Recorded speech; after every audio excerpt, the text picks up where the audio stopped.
عزیز طلباء اور طالبات، السلام علیکم۔ میں آج آپ کی خدمت میں فیض احمد فیض کی شاہکار نظم مجھ سے پہلی سی محبت میرے محبوب نہ مانگ کا خلاصہ لے کر حاضر ہوا ہوں۔ خلاصہ پیش کرنے سے پہلے فلم انڈسٹری کی بزرگ مشہور اداکارہ سلیخا سکری صاحبہ نے یہ نظم بڑے خوبصورت انداز میں پیش کی تھی، جسے ایکٹیو ایلیوژن نے پیش کیا تھا۔ ان کے شکریہ کے ساتھ آپ کی خدمت میں پیش کر رہا ہوں، ملاحظہ فرمائیے، اس کے بعد خلاصے کی طرف آئیں گے۔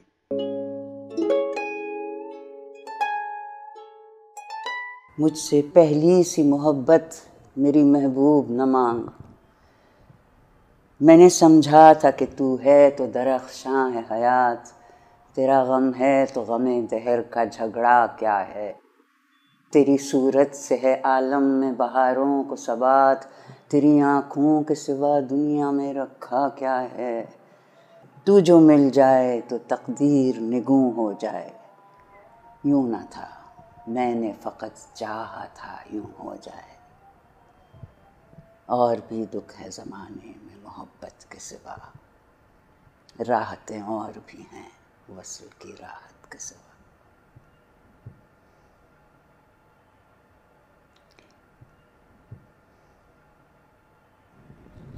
انگنت صدیوں کے تاریخ بہی معنی طلسم، ریشم و اطلس و کم خواب میں بنوائے ہوئے، جا بجا بکتے ہوئے کوچہ و بازار میں جسم، خاک میں لتڑے ہوئے خون میں نہلائے ہوئے، لوٹ جاتی ہے ادھر کو بھی نظر، کیا کیجے اب بھی دلکش ہے تیرا حسن مگر کیا کیجے، اور بھی دکھ ہیں زمانے میں محبت کے سوا، راحتیں اور بھی ہیں وصل کی راحت کے سوا، مجھ سے پہلی سی محبت میری محبوب نہ مانگ۔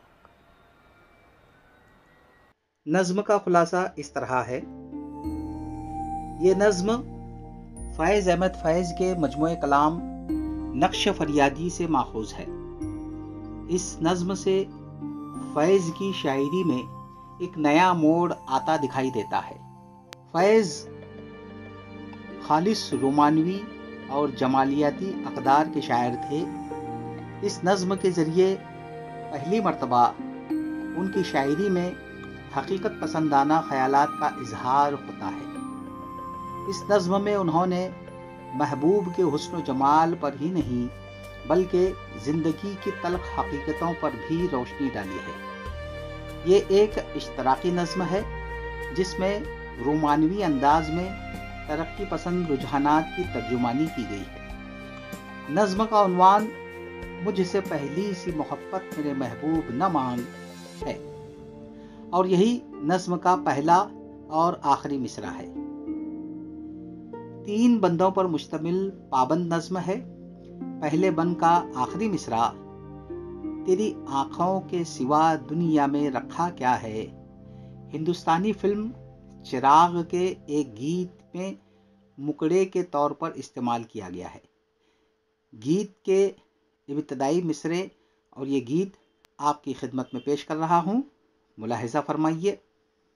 تیری آنکھوں کے سوا دنیا میں رکھا کیا ہے، تیری آنکھوں کے سوا دنیا میں رکھا کیا ہے، یہ اٹھے صبح چلے، یہ جھکے شام ڈھلے، میرا جینا میرا مرنا انہی پلکوں کے تلے۔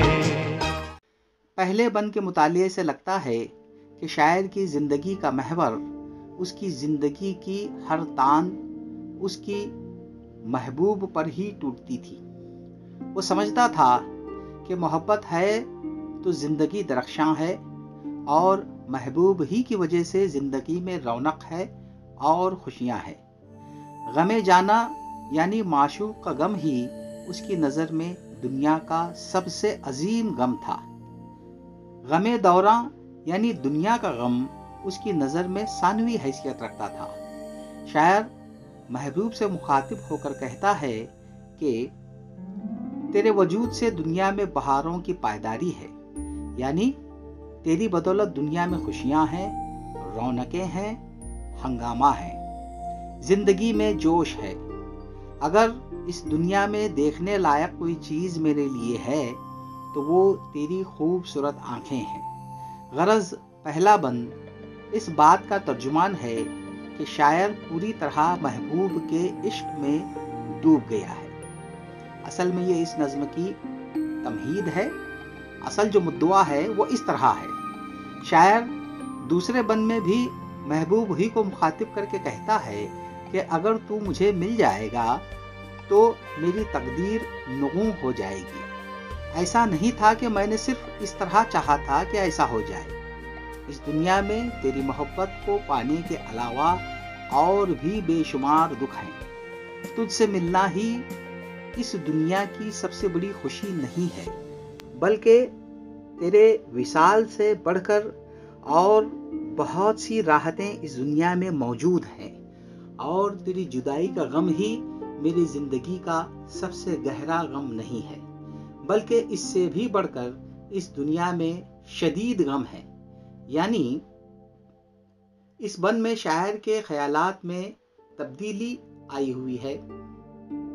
اب اسے یوں محسوس ہوتا ہے کہ دنیا میں محبت ہی سب سے بڑھ کر غم نہیں ہے، محبوب کا وصل ہی دنیا کی سب سے بڑی راحت و سکون نہیں ہے، بلکہ دنیا میں اور بہت سے غم ہیں، مصائب و تکالیف ہیں، جن کا حل